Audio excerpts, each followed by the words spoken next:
Hello my loves, welcome back to another video. So in today's video, I am sharing with you the 7 habits that helped me to get my life together. These are daily habits that you can begin implementing into your own life today. They're super simple, super easy, nothing too crazy or drastic that you have to do. These are tangible, realistic habits that you can begin doing today. So let's just go ahead and get into it. Habit number 1 is define your priorities. So before I could actually get my life together, I had to figure out what my priorities in life were and what things in life were important to me. So some questions that I asked myself that you can also ask yourself if you need help in defining your priorities is asking yourself, what are your values? What things in life matter to you? How do you wish to feel every day? And what are the things that you just look forward to in life? Based on your answers, you'll have a rough idea of what those priorities look like. So to kind of give you an idea, my own priorities in life are my business, building a career that is fulfilling.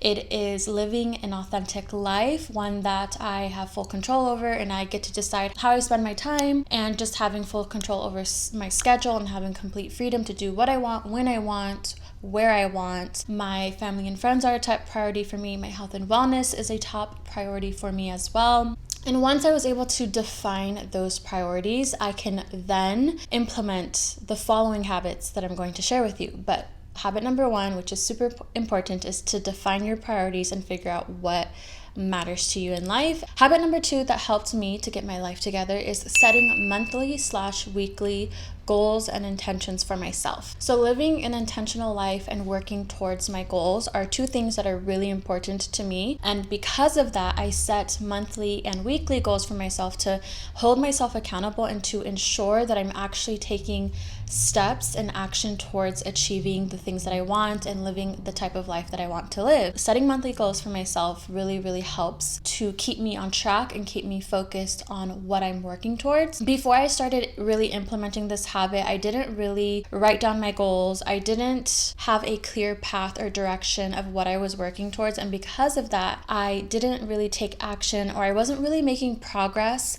in my life the way that I would have liked to see it. Since implementing habit number 2, it's really helped me to stay focused and on top of my goals, and to make sure that every month I am actually taking action towards my goals and I'm making progress in my life and I'm continuously growing. And the way that I like to personally plan my goals every month and set intentions is, first, I like to look at the bigger picture of what I would love my life to look like and what I would like to achieve, and just really visualize the end goal that I want to one day reach. Once I do that, I break down my life into different categories. So I have business and career / finances, social life, I have my health and wellness. I have all of these different categories.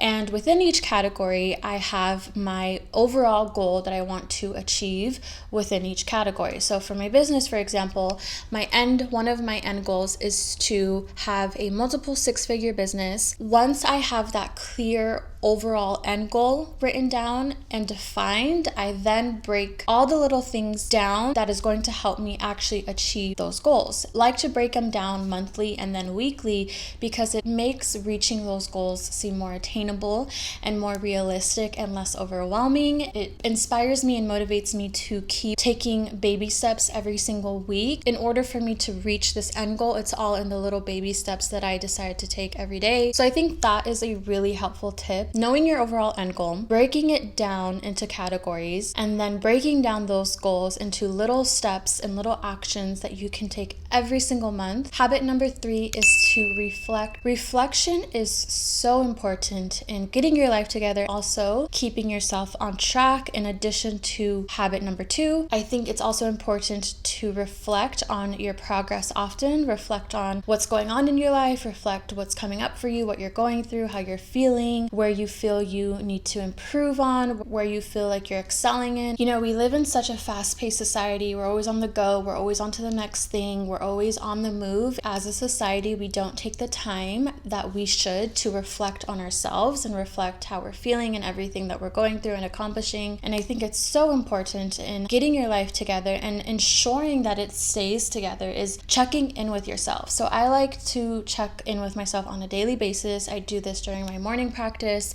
And the way that I like to check in and reflect with myself is through journaling. And I practice a journaling method that I'm sure you've heard of, and it's called morning pages. Literally what I do is when I wake up in the morning, I just grab my journal and I just start free writing. I don't think about anything specifically. I just allow whatever is coming up for me to come out. And by doing this, what I find is it's helpful in touching base with myself. Sometimes when you're going through life and you're just living your everyday life, it's easy to disregard a thought or a feeling, and it isn't until you take that time to journal and let it come out that you realize, oh, that conversation I had with my friend last Tuesday, it made me feel this way, or I'm feeling like I'm not taking care of myself enough, or I'm feeling really overwhelmed at work, or I have too much on my plate. And by just checking in with yourself on a consistent basis, it just really helps to always understand what's going on with you, what you may need, and by understanding yourself better,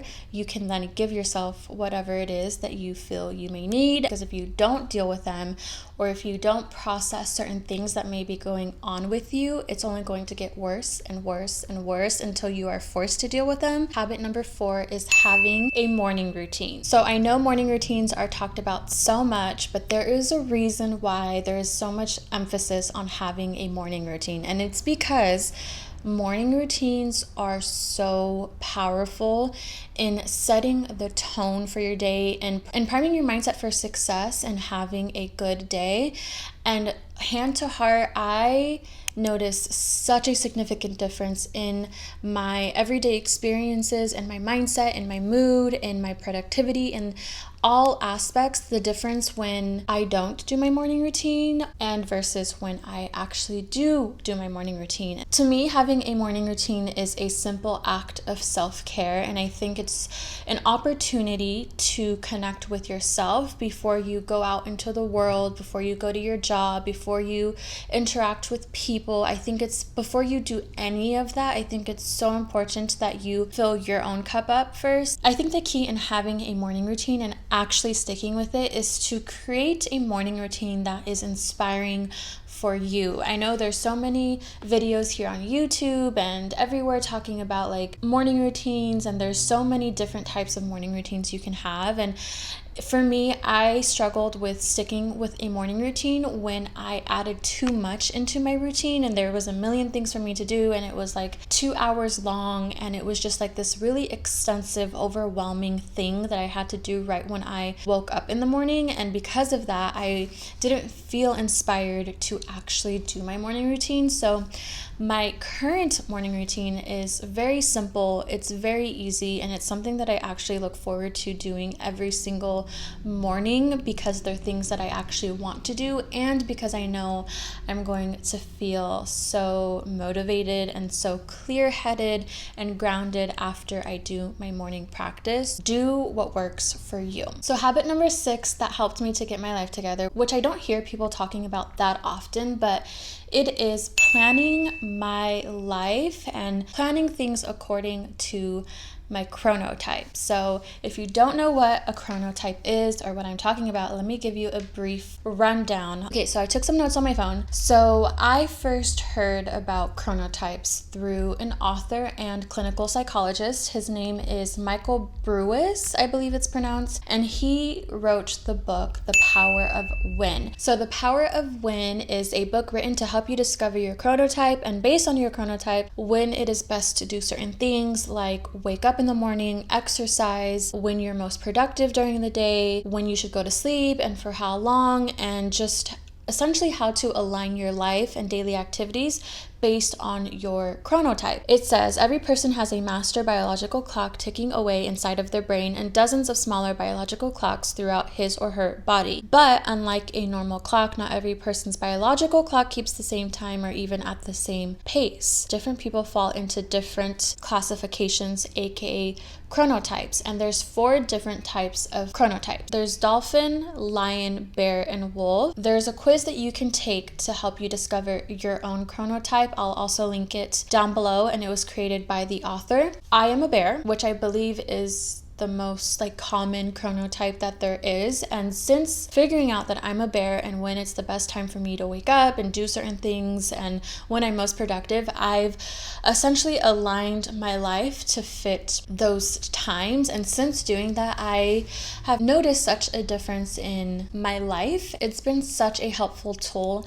in getting my life together. And I think that it's just really fascinating to know that we all have different biological clocks, and there's definitely nothing wrong with you if you are not a morning person, and if you are a night owl, or if you prefer to work out in the evenings as opposed to early mornings. I just think it's so helpful to know these things about yourself and then applying the information that this book has. Habit number 6 is to utilize Google Calendar and have a to-do list. My life would be a complete mess if I did not have Google Calendar, if I did not put in everything that I have going on. There's just way too much going on in my life to try to keep track of it mentally. Ever since I've utilized using a Google Calendar in my everyday life, my life runs so much more smoothly. I am on top of my shit. I meet my deadlines. I can show up for my clients, my friends, in the best way possible because I know exactly what's going on. I know where I need to be, what I need to do,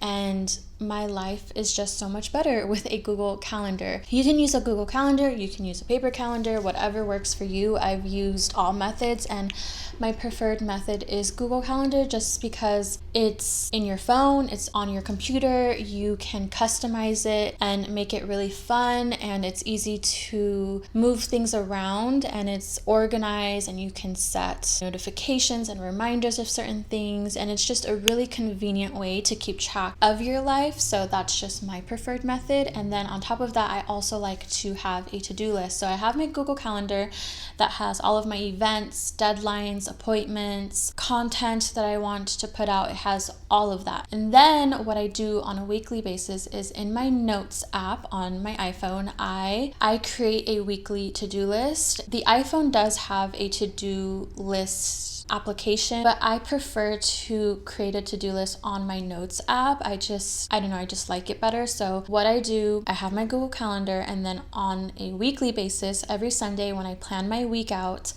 I write down in my notes everything that I have to do. Utilizing Google Calendar and having a to-do list is so helpful in getting your life together. So my last and final habit that has helped me to get my life together, which sounds like the complete opposite of everything that I just talked about, is to learn to be flexible and adjust to change. As much as I love planning ahead and I love being organized, and I'm very much a type A type of person where I need to know what's happening and when it's happening and where it's happening and all of that, what I've also learned that has helped me get my life together is learn to be flexible and learn to adjust to change. We can plan ahead and be as thorough as we like, but at the end of the day, life is unpredictable. Things happen, things get in the way. I actually read a book. It's called Who Moved My Cheese? Who Moved My Cheese by Dr. Spencer Johnson.